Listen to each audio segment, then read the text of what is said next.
Bonjour et bienvenue sur le podcast HPV Positive, le podcast qui t'aide à prendre soin de tes émotions générées par le papillomavirus et à voir ta vie dans son ensemble de façon plus sereine. Oui, parce que si tu ne peux pas changer la situation, tu peux la percevoir autrement. Et ça va t'aider dans tous les domaines de ta vie. Alors, abonne-toi à ce podcast pour savoir comment faire. Ça te pourrit la vie, le papillomavirus? Tu aimerais bien avoir la paix, enfin être débarrassé? Comme je te comprends, j'ai ressenti cela aussi. Aujourd'hui, je vais te parler d'une citation qui m'inspire et qui est tout à fait en lien avec ce que j'ai mis en place dans mon quotidien et qui m'aide à trouver la paix. Imagine que toi aussi, tu pourrais ressentir ce sentiment en toi. Comment c'est pour toi quand tu te sens en paix? Peux-tu te rappeler un moment de ta vie où tu t'es senti en paix?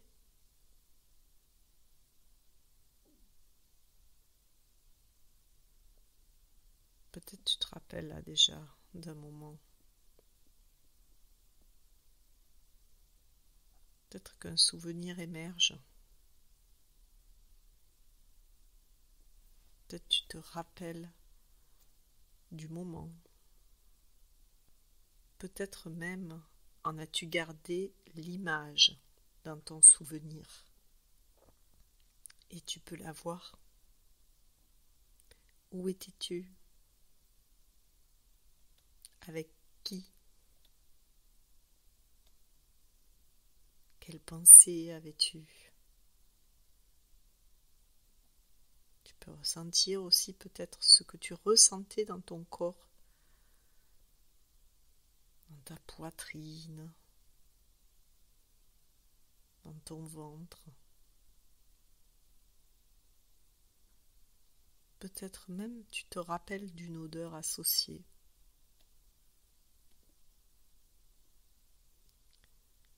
Et tu te sentais en paix dans ce moment-là. Tu respirais librement, en paix.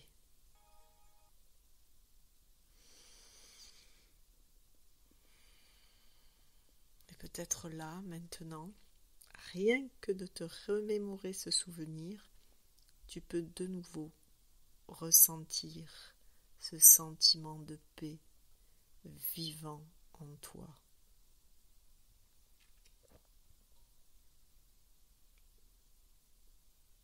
Et j'ai envie de te parler d'un passage du livre Le pouvoir du moment présent de Eckhart Tolle. C'est un livre, oui, je te l'avoue, j'ai mis des années à commencer à le lire. Je l'avais acheté, je l'ai rangé dans ma bibliothèque et je ne le lisais pas. Quel dommage. Et aujourd'hui, il y a tant d'enseignements contenus dans ce livre que je mets maintenant en pratique et qui embellissent ma vie et me soutiennent. Que de temps perdu. Alors, pour en revenir à Eckhart Tolle, il dit dans son livre « Vous trouverez la paix, non pas en réorganisant les circonstances de votre vie, mais en réalisant qui vous êtes au niveau le plus profond. »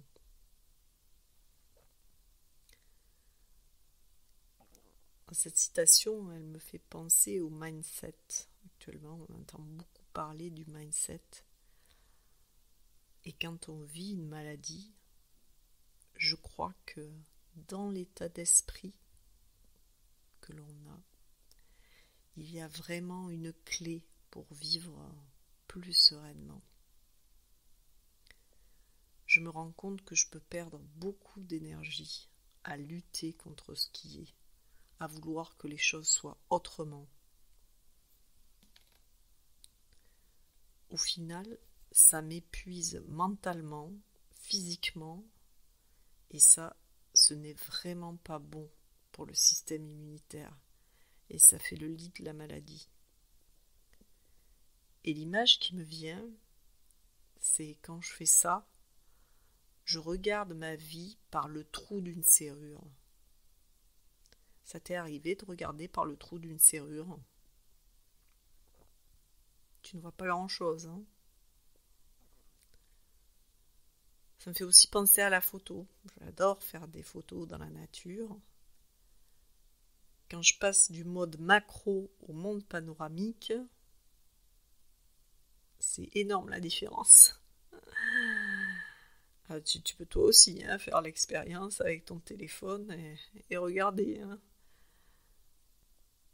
Et si tu regardes que le HPV, que le papillomavirus et ses conséquences dans ta vie, tu ne vois plus que ça. Et ta vie devient ça.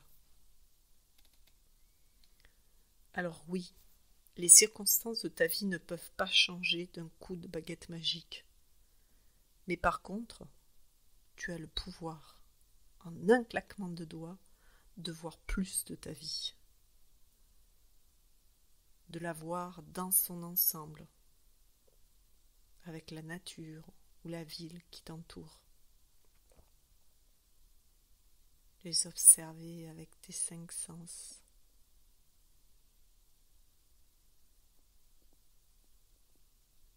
De voir ce que tu aimes faire dans la vie, ce qui te fait du bien. Les personnes avec lesquelles tu aimes partager. Ta capacité à rire d'une blague, d'une comédie. Et toutes ces émotions agréables que tu peux vivre, par exemple en mangeant quelque chose de bon, peut-être aussi avec tes proches ou avec un animal de compagnie. Et là juste, tu peux prendre le temps là, peut-être de sentir ce que ça fait quand tu t'ouvres à tout ça à l'intérieur de toi, ce que tu ressens.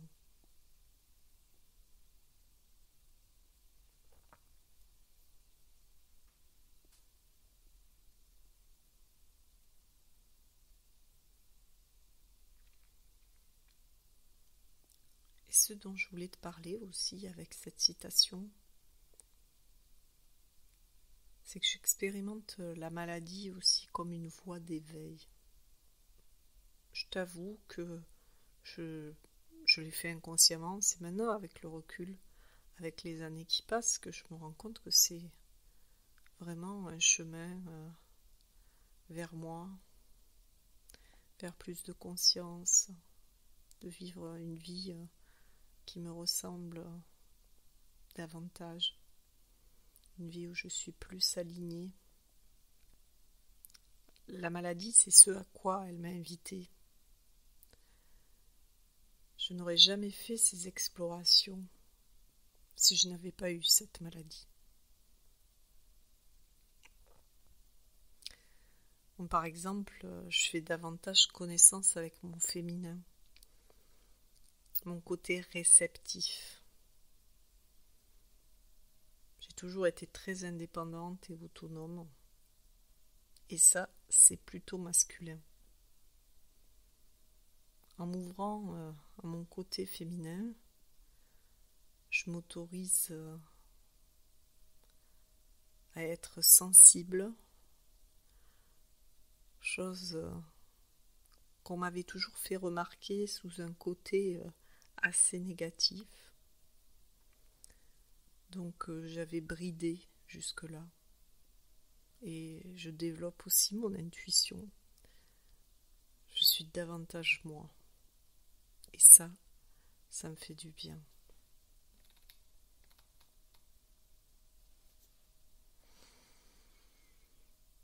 Et surtout, je vis davantage en lien avec mon corps. Oui, j'ai un corps. J'en étais assez coupée jusque-là. C'est pratique aussi de ne rien ressentir. Peut-être ça te parle. Alors maintenant, au quotidien, j'observe mes sensations, mes émotions, mes douleurs. Et contrairement à ce qu'on pourrait penser, ça me rend plus sereine. Car je le fais dans une posture de pleine conscience, de pleine présence à moi. Et je peux m'apporter de l'empathie pour ce que je vis. Et après, souvent, je me rends compte que je suis plus légère. C'est comme la conséquence de cette attention que j'ai apportée à tout ce qui est là, tout ce qui se manifeste en moi. C'est sûr, il y a des trucs plus légers que d'autres. Quand c'est trop lourd, ce qui me soutient, c'est la nature. Je vais me promener, je vais l'admirer, peut-être même faire quelques photos. Je te parlais tout à l'heure de macro. J'adore, en observant la nature, repérer des petits détails qui me remplissent d'émotions et les capter dans mon objectif. Et quand je fais ça, quand je suis en lien avec la nature, là, avec mes 5 sens, que je l'observe, je m'ouvre à plus grand que mes difficultés. C'est une façon pour moi de cultiver cette posture de pleine présence à la vie, à moi, sans rien vouloir, sans rien chercher. J'observe, je regarde. Et quand je suis dans cet état de pleine présence,